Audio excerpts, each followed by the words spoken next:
di antara riwayat ini, semua yang bertanda merah ini wajib teman-teman lakukan yang namanya pemutakhiran. Nah, ini kembali lagi ke sini, jadi silakan dimasukkan passwordnya. Pastikan username-nya dalam menggunakan NIP, passwordnya itu masing-masing password akun PNS. Nah, ini sudah muncul. Nah, ini adalah tampilan dari data dashboard My SAPK kita masing-masing. Jadi setelah login tampilannya ada seperti ini. Nanti muncul di sini adalah ada periode pemutakhiran data. Ya, jadi nanti teman-teman akan muncul di sini periode data pemutakhirannya kapan. Ya, jadi di sini sudah dibuka berarti 15 Juli sampai 14 Oktober. Ya, masih ada sisa 79 hari lagi untuk kita melakukan pemutakhiran data. Setelah seperti ini isinya adalah di bagian yang namanya ini lengkapi data mandiri. Jadi data yang mau kita lengkapi itu, yang bagian ini adanya adalah di sini. Jadi nanti akan muncul sebuah form yang berisi riwayat yang akan kita rubah sesuai petunjuknya yang ada di buku panduan ini. Ya, jadi, nah sebelumnya setelah pertama kali muncul seperti ini, teman-teman silakan klik dulu ubah profil sebenarnya gitu ya. Teman-teman silakan klik ubah profil. Nah, di sini akan muncul profil kita masing-masing. Ya. Jadi pastikan kalau ingin teman-teman rubah ke alamat yang baru dan update.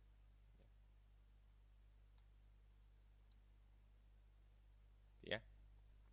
Nah, nomor telepon juga, handphone juga, kemudian email. Nah, ada yang tanya email dinas pribadi ini adalah apa? Ini adalah email sesuai dengan domain instansi kita. Misalnya adalah semua domain yang dia berekstensi go.id. Biasanya kalau teman-teman di pemerintahan misalnya junpo@kn.go.id misalnya gitu ya. Nah, BKN adalah kantornya, GoID adalah punya government yang ada di Indonesia. Jadi biasanya teman-teman itu dibuatkan sama teman-teman dari Kominfo mungkin ya untuk emailnya. Jadi teman-teman silakan update. Kemudian nanti silakan jangan lupa juga klik simpan gitu ya. Jadi setelah ini semua saya akan contohkan untuk gambar juga sama, pilih gambarnya. Nah, nanti akan muncul seperti ini. Kemudian teman-teman pastikan simpan.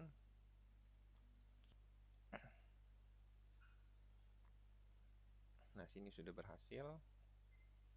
Nah, di sini teman-teman langkah berikutnya adalah melakukan update akta kelahiran, melakukan update BPJS Kesehatan, KARIS, KARSU, TASPEN gitu ya. Jadi teman-teman silakan siapkan semua datanya di sini gitu ya. Di sini kemudian teman-teman lakukan update datanya. Ya, jadi pastikan ini terisi semua datanya jika memang datanya teman-teman miliki semua. Dan jangan lupa klik konfirmasi gitu ya. Update data pendukung berhasil. Jadi yang harus teman-teman lakukan adalah pertama, klik ubah profil dulu. Ini profilnya diisi dengan detail. Kontak pribadi diisi dengan data yang terbaru. Nomor handphone juga nomor handphone kita yang aktif. Email pribadi dan email dinas juga diisi. Nah, untuk email pribadi di sini memang tidak bisa diganti karena nanti digantinya oleh admin instansi atau admin BKD masing-masing gitu ya. Biasanya oleh admin satker masing-masing. Nah, ini kemudian teman-teman silakan update datanya. Yang kedua, baru teman-teman masuk ke dashboard kembali gitu ya. Nah, di sini profil saya itu sudah saya berhasil isi gitu ya. Kemudian yang langkah kedua adalah fotonya juga sudah muncul. Langkah berikutnya adalah saya melengkapi data mandiri. Nah, di mana di sini udah muncul bahwa data yang saya mandirikan pemutakhirannya adalah seperti ini ya. Nah, kita baca petunjuknya. Ini data personal tadi kita sudah isi. Di sini ada bagaimana melakukan pemutakhiran data secara mandiri. Nah, PNS itu melakukan login MySPK, memilih pemutakhiran data mandiri, memeriksa dan memverifikasi data pada setiap riwayat, kemudian baru melengkapi riwayat dengan mengunggah dokumen pendukung, mengirim pengajuan dan mengunduh bukti pemutakhiran, dan selesai melakukan update data mandiri. Ya, jadi ini adalah alur tahapan yang harus dilalui oleh teman-teman. Nah, ini adalah tampilan menu pemutakhiran data mandiri gitu ya. Di sini terdapat 12 item pemutakhiran data atau riwayat yang perlu kita lakukan perubahan. Nah, di antara ke-12 ini tidak semua wajib kita lakukan perubahan gitu ya. Nah, kita melakukan perubahan ini hanya kepada bagian yang kita memiliki perubahan data ya, dan beberapa bagian yang memang wajib seperti yang ada di buku saku yang tadi, ya. Nah, kurang lebih alurnya adalah seperti ini. Nah, kita login MySPK, memilih update data mandiri, memilih UNOR verifikasi. Jadi yang pertama berikutnya teman harus lakukan adalah memilih yang namanya unit verifikasi. Nah, unit verifikasi ini diisi oleh masing-masing admin instansi teman-teman, ya. Jadi langkah yang pertama adalah memilih yang namanya UNOR, unit organisasinya, ya. Misalnya di sini saya akan memilih Badan Kepegawaian Negara, kemudian saya simpan. Ini sudah berhasil. Nah, langkah berikutnya adalah teman-teman memeriksa dan memverifikasi data pada setiap riwayat. Nah, ini yang profil sudah riwayat pangkat dan golongan, kita klik di sini. Nah, di sini jika memang teman-teman itu muncul riwayat pangkat golongannya sudah sesuai, berarti tidak perlu melakukan yang namanya penambahan data atau tambah data baru. Misalnya posisi saat ini memang sudah di 3A, misalnya ini saya, ya. Jadi yang harus teman-teman lakukan, jika ini bukan pangkat golongan terakhir, silakan ditambahkan, ya. Tetapi jika memang yang muncul di sini sudah merupakan data riwayat pangkat golongan terakhir teman-teman, ini kita cukup klik di sini pojok titik-titik ini, kemudian kita klik ubah data. Nah, di sini teman-teman periksa biodatanya, gitu ya. Pastikan biodatanya itu sudah sesuai, kemudian teman-teman silakan klik lanjutkan. Nah, di sini ada yang namanya upload file dokumen SKKP, gitu ya, atau SK kenaikan pangkat. Ya, jadi di sini teman-teman pilih filenya, kemudian teman-teman melakukan yang namanya upload file. Nah, di sini misalnya adalah SKKP punya saya, contohnya di sini teman-teman open. Nah, teman-teman akan upload dan di sini statusnya adalah upload dokumen SKKP berhasil. Nah, untuk upload dokumen pertimbangan teknis atau pertek ini sifatnya adalah opsional. Jadi jika teman-teman tidak memiliki, ini dapat diabaikan, gitu ya. Jadi silakan dilanjutkan. Nah, setelah ini akan muncul biodatanya. Nah, ini adalah KP yang terbaru saya atau terakhir karena saya tidak ada penambahan yang 3B karena baru 3A. Kemudian teman-teman pastikan di sini saya menyatakan bahwa data saya yang saya input adalah benar, gitu ya. Dan ini kemudian diklik kirim. Oke, ini sudah. Nah, ini sudah berhasil, gitu ya. Jadi di bagian riwayat pangkat golongan, kita hanya melakukan ubah data saja jika statusnya memang itu adalah pangkat terakhir kita. Tetapi ketika itu bukan pangkat terakhir kita, teman-teman silakan klik tambah data. Nah, setelah kita melakukan pemutakhiran data, menu edit ubah data di sini akan hilang. Jadi hanya muncul informasi seperti ini, gitu ya. Jadi ini sudah selesai.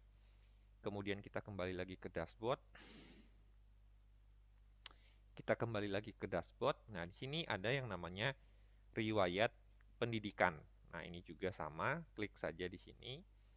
Nah, ini yang muncul itu adalah riwayat pendidikan terakhir kita, gitu ya. Jadi kalau nanti di sini munculnya sudah sesuai dengan riwayat pendidikan terakhir kita, biasanya ini adalah terakhir dari ketika teman-teman diterima menjadi PNS atau CPNS, gitu ya. Jadi di sini punya saya adalah yang terakhir adalah ini.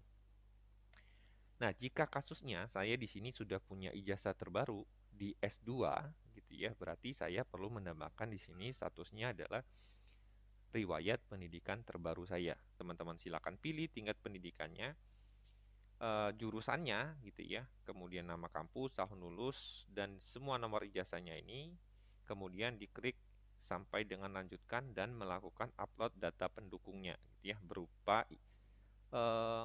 ijazah atau untuk pencantuman gelar, gitu ya. Jadi teman-teman silakan melakukan tambah riwayat pendidikan.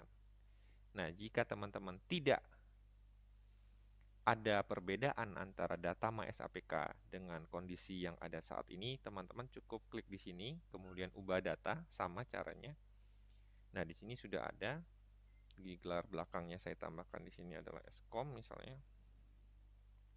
Nah, ini adalah pendidikan pertama saya ketika diterima sebagai PNS, gitu ya. Jadi teman-teman silakan pilih ini jika sudah benar, lanjutkan. Nah, di sini yang wajib di-upload itu adalah upload file ijazah, kemudian upload file transkrip nilai. Nah, di sini untuk dokumen pencatuman gelar ini opsional karena ini sudah diverifikasi ketika diterima sebagai CPNS gitu ya. Ini wajib ketika teman-teman itu bukan ijazah pertamanya. Jika ada untuk ijazah yang jenjang pendidikan berikutnya ini wajib diupload. Nah, di sini teman-teman silakan pilih upload file ijazahnya. Saya kasih contoh di sini contoh ijazah.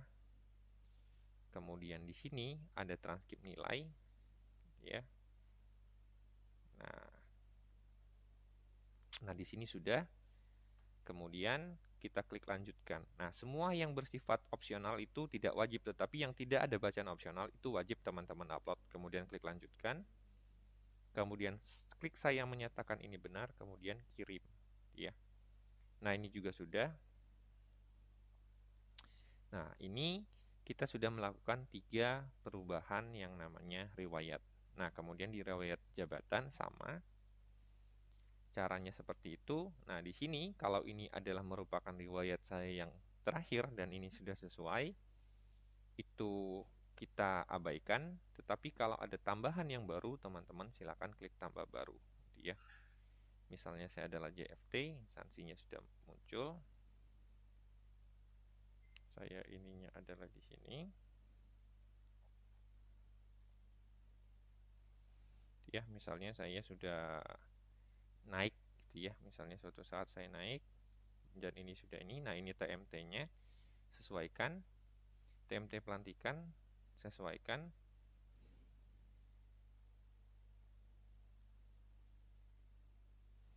Nah, ini tanggal suratnya, misalnya gitu ya, ini adalah menyesuaikan dengan berkas yang dimiliki masing-masing, kemudian klik lanjutkan. Nah, di sini yang wajib diupload adalah dokumen SK jabatan. Gitu ya. Jadi di sini adalah SK jabatan. Jadi saya contohkan ini. Ini bersifat wajib gitu ya. Kalau yang surat pelantikan ini adalah bersifat opsional atau pendukung. Silakan klik lanjutkan. Kemudian saya menyatakan bahwa data yang saya input benar, kemudian kirim.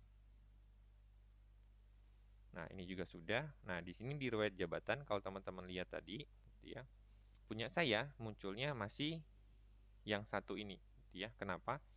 Karena yang tambahan tadi, statusnya itu adalah masih kita upload dan statusnya adalah pemutakhiran data yang nanti itu akan statusnya dirubah menjadi verifikasi ketika sudah diverifikasi dan approval ketika itu statusnya sudah terapprove atau sudah berubah gitu ya. Jadi memang seperti itu. Nah, misalnya di sini ketika tidak ada riwayat peninjauan masa kerja untuk yang poin yang kelima. Jadi kalau tidak ada, teman-teman silakan isi aja saya tidak ada data peninjauan masa kerja gitu ya. Jadi ini tidak wajib juga, hanya kondisional jika teman-teman memiliki PMK gitu ya. Saya jawab saja tidak ada. Ini yakin, silakan ini sudah. Kemudian riwayat CPNS dan PNS gitu ya. Kalau kita lihat di sini, riwayat CPNS dan PNS itu sifatnya wajib. Jadi teman-teman wajib melakukan perubahan riwayat data ini gitu ya. Di sini silakan klik menu sini, kemudian klik ubah data gitu ya. Silakan teman-teman klik ubah data. Nama jabatan yang mengangkat CPNS, nomor surat keputusan CPNS,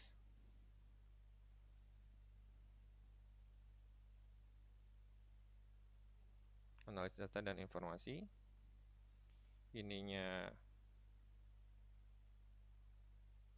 teman-teman silakan isi.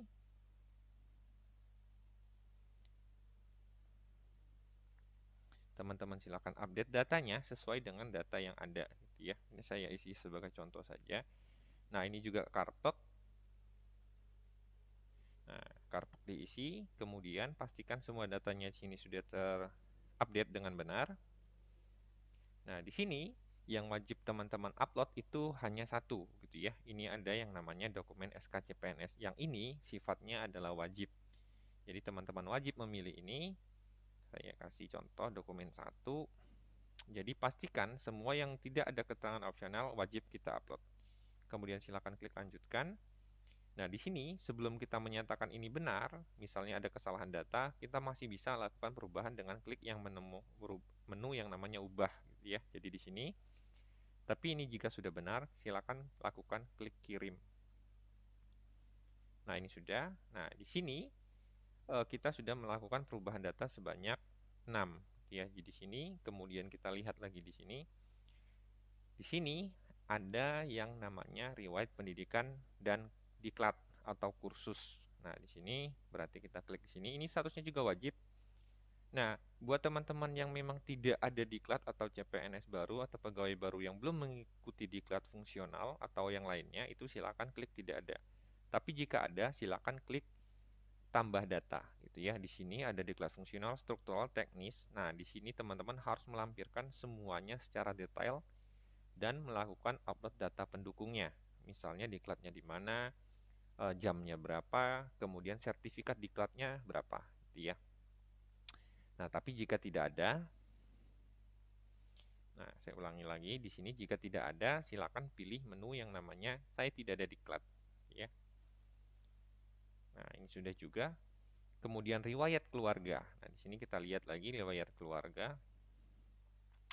Riwayat keluarga ini sifatnya tidak wajib, tetapi kita harus tetap melakukan perubahan, ya.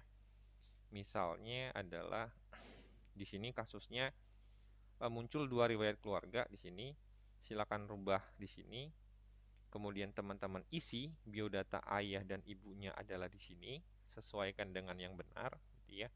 Kemudian silakan klik lanjutkan. Ya, di sini sifatnya adalah opsional, silakan klik lanjutkan. Ya.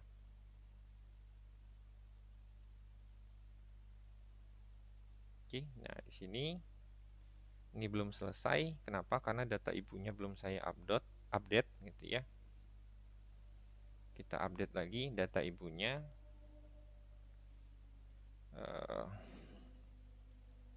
Jadi teman-teman silakan update semua biodatanya. Oke, saya anggap ini sudah sesuai.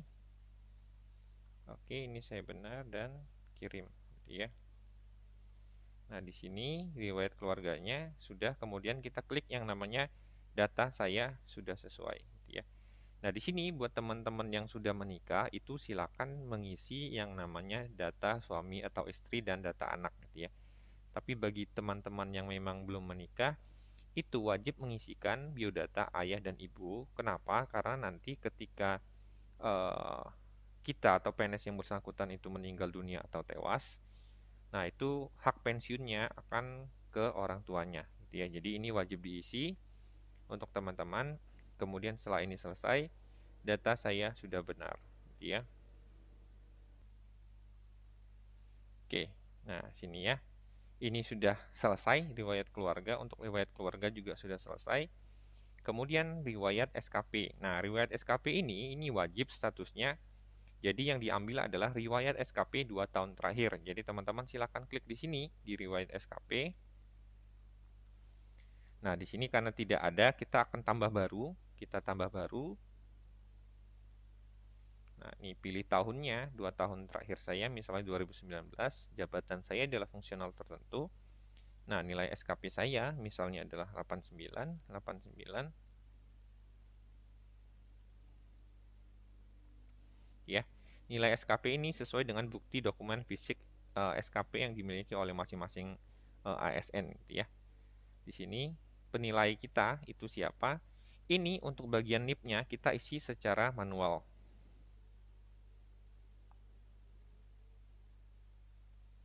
Ya, misalnya nama penilainya, misalnya Pranata Komputer. Nah, dia penilai honor nama.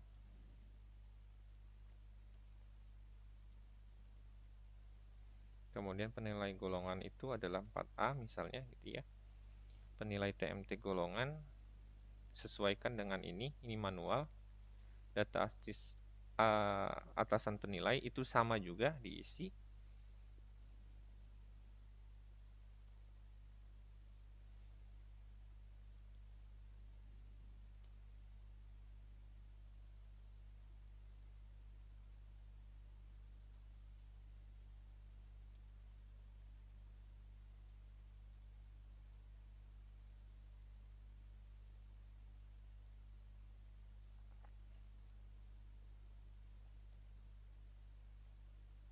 ya. Ini atasan golongan, itu misalnya adalah 4B.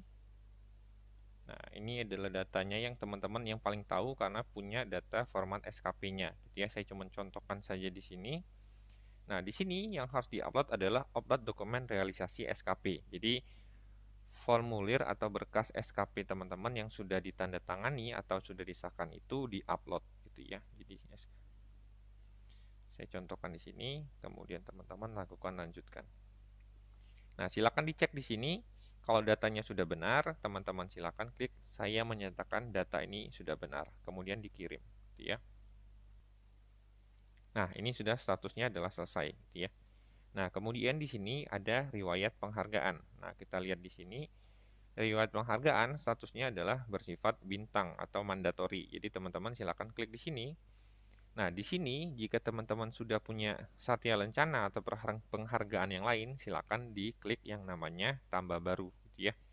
Silakan dimasukkan jenis penghargaannya, gitu ya. Sesuaikan dengan yang diperoleh, gitu ya. Jika tidak ada, karena saya tidak ada, saya tidak ada data penghargaan, gitu ya. Sejauh ini saya belum ada data penghargaan. Ini juga sudah selesai. Kemudian yang berikutnya adalah riwayat organisasi. Nah, di riwayat organisasi di sini statusnya adalah tidak wajib dimutakhirkan. Jadi kita klik saja di sini. Saya tidak ada data organisasi, ya. Tapi jika teman-teman memiliki data organisasi, silakan ditambahkan, gitu ya. Kemudian ini juga riwayat CLTN. Di sini wajib diisi. Jika teman-teman memiliki riwayat cuti di luar tanggungan negara, ini wajib diisi, gitu ya. Diisi tanggal kapan mulainya, tanggal kapan selesainya, gitu ya. Misalnya pernah melakukan CLTN di tahun berapa yang ada keputusannya, teman-teman silakan isi. Tapi kalau tidak ada, teman-teman tidak perlu melakukan pengisian ini, gitu ya. Jadi saya ulangi lagi. Sebenarnya untuk pemutakhiran data ini, yang perlu teman-teman perhatikan adalah teman-teman hanya perlu melakukan perubahan di bagian yang terakhir, ya. Misalnya di riwayat pangkat golongan berarti teman-teman mencocokkan riwayat pangkat golongan yang terakhir. Nah, jika tidak ada baru ditambah. Jika ada, teman-teman ubah saja dan isi biodata pendukungnya, ya. Jadi untuk semua bagian ini teman-teman hanya melakukan perubahan di yang terakhir saja. Nah, ini juga sudah. Nah, di sini teman-teman sudah melakukan semua perubahan datanya. Nah, perubahan data ini nanti akan di-approve oleh tim verifikator, gitu ya. Nah, di sini teman-teman bisa melihat yang namanya histori pengajuan. Silakan diklik. Nah, ini dia. Ini adalah histori pengajuan yang sudah kita isi tadi, gitu ya. Jadi kalau kita ada perubahan SKP, ini ada berkasnya. Nah, di sini teman-teman bisa klik detailnya, riwayat perubahannya di sini. Nah, ini dia. Nah, di sini status berkasnya adalah input berkas. Input berkas itu adalah kondisi di mana kita melakukan perubahan dengan melakukan upload dokumen pendukung. Yang nantinya ketika ini masuk kepada tim verifikasi, tim verifikator ini statusnya akan menjadi verifikasi. Kemudian ketika ini sudah di-approve, itu statusnya adalah approve dan ini akan langsung berubah di data mandiri kita di sini, gitu ya. Jadi kalau tadi saya berubah riwayat jabatan itu menjadi Pranata komputer ahli, jadi nanti munculnya di sini Pranata komputer ahli muda misalnya, gitu ya. Kemudian di sini ada menu kompetensi dan performance. Ini saat ini menu ini belum dimunculkan atau belum ada, gitu ya. Jadi teman-teman cukup fokus di sini. Dan yang jangan lupa pastikan sesuaikan dengan tanggalnya di sini, gitu ya. Di sini statusnya adalah 12/12, berarti ini udah selesai. Nah, ini adalah tahapan ketika teman-teman ingin melakukan pemutakhiran data secara mandiri, gitu ya. Jadi pastikan data kepegawaian teman-teman semua itu adalah benar dan update. Pastikan semuanya itu sudah sesuai dengan bukti pendukung atau berkas yang ada. Dan ingat, data mandiri masing-masing ASN itu berada di tangan ASN masing-masing. Jadi pastikan kevalidan data teman-teman semua. Semoga video ini bermanfaat. Salam